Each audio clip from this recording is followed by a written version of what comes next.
Hello दोस्तों, मैं हूं उमर सानी और आप मुझे सुन रहे हैं अपने चैनल एक्स मुस्लिम स्पार्टिकस पर। दोस्तों, कुरान और इस्लाम को एक्सपोज करने का मिशन मेरा जारी है और इस मिशन में मुझे आपकी सपोर्ट की बेहद ज़रूरत रहेगी। ये सपोर्ट आप मुझे पेट्रियन के ज़रिए और पेपाल के ज़रिए कर सकते हैं। पेट्रियन और पेपाल के लिंक्स आपको पिन कमेंट में और डिस्क्रिप्शन बॉक्स में मिल जाएंगे।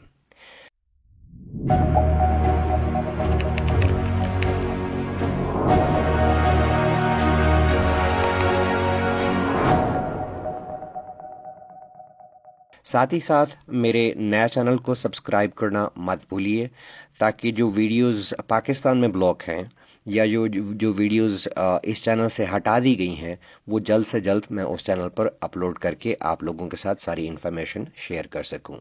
दूसरा, ये इस वीडियो को आखिर तक देखिए और अगर ये वीडियो पसंद आए तो उसको लाइक कीजिए, कमेंट कीजिए और अपने सोशल मीडिया और सोशल सर्कल्स में शेयर करना मत भूलिए।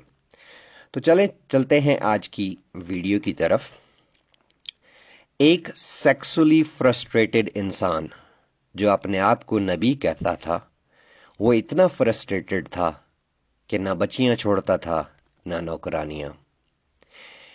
मारिया कुप्तिया कॉप्टिक स्लेव थी और उसकी ड्यूटी सेक्सुअली फ्रस्ट्रेटेड इंसान की एक बीवी जिसका नाम हफ्सा था उसके घर लगी हुई थी।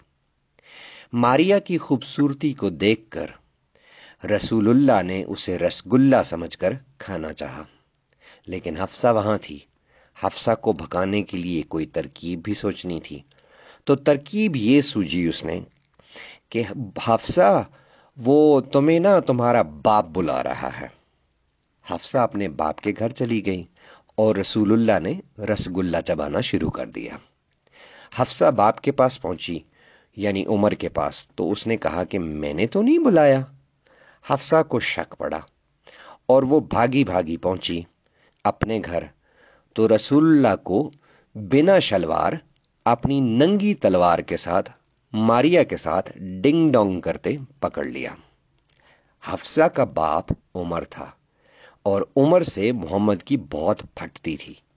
इस पर तफसील से एक वीडियो बनाऊंगा कि मोहम्मद उमर से कितना और कैसे डरता था। उमर के डर से मोहम्मद ने कसम खाई कि वो आज के बाद मारिया की नहीं मारेगा। लेकिन कुछ ही देर बाद अल्लाह मियाँ मदद को आ पहुंचे। कुरान की आयत जो सूरह तहरीम यानी सूरह नंबर 66 है, उसकी आयत नंबर और 1 और 2 उतार दी। इसका तर्जमा मैं आपको पढ़ के सुना देता हूं। ऐ पैगंबर, जो चीज खुदा ने तुम्हारे लिए जायज की है, तुम उससे किनारा कशी क्यों अख्तियार करते हो, यानी उसको क्यों हराम करार देते हो अपने ऊपर। क्या तुम अपनी बीवियों को खुश करने के लिए ये सब करते हो? और खुदा बख्शने वाला मेहरबान है।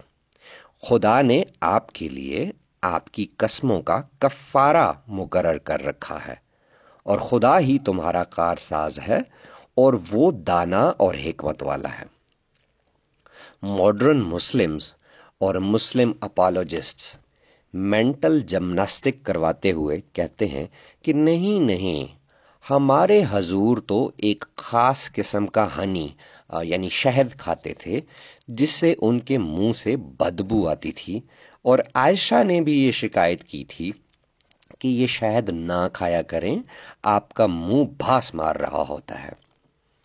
एक तरफ तो कहते हो कि मोहम्मद की टट्टी भी सीके के परफ्यूम से भी ज्यादा खुशबू वाली थी, और दूसरी तरफ ये कहते हो कि मोहम्मद के मुंह से बदबू आती थी।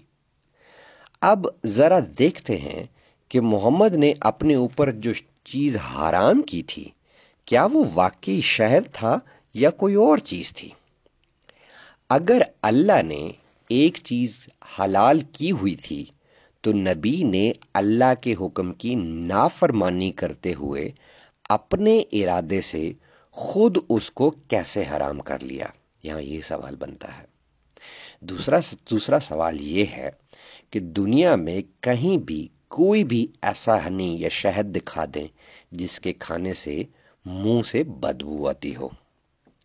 क्या ये काम यानी अल्लाह के हुक्म की नाफरमानी محمد کی غلطی سمجھا جائے؟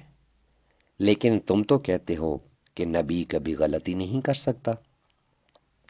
اگلا سوال یہ اٹھتا ہے کہ قرآن کی کوئی ایسی ایک آیت بتا دیں جس میں نبی کو یہ اختیار یعنی رائٹ دیا گیا ہو کہ وہ اللہ کی حلال یا حرام کی ہوئی چیز کے اگینسٹ کام کر سکتا ہے۔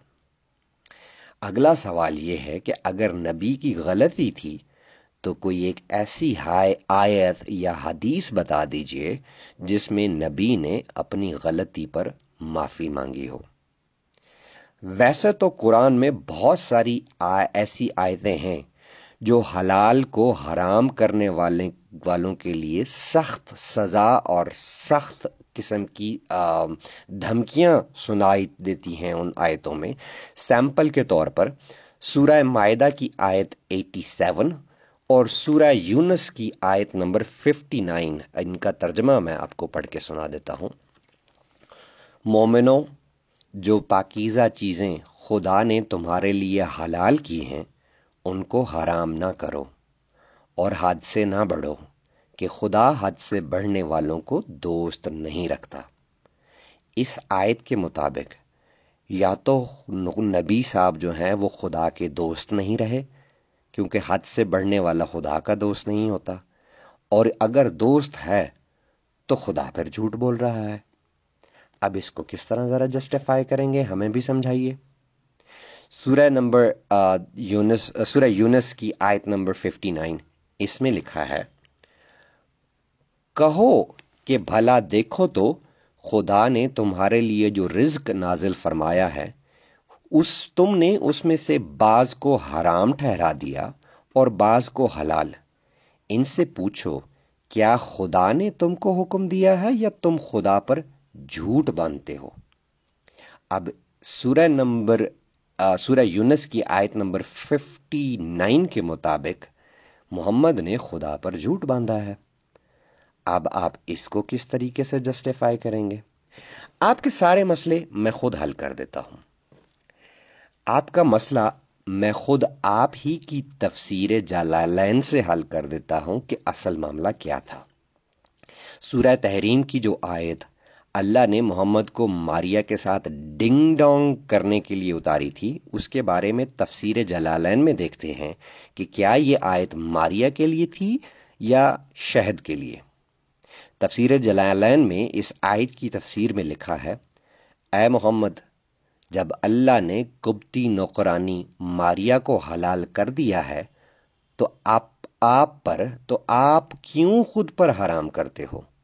جب حفصہ کے گھر میں انہوں نے ماریا پر ہاتھ ڈالا اور حفصہ تب گھر پر نہ تھی، لیکن واپس آ کر اس نے دیکھ لیا تو حفصہ یہ دیکھ کر اپسٹ ہو گئی کہ اس کے ہی گھر میں اس کے ہی بستر پر یہ سب کچھ ہو رہا ہے۔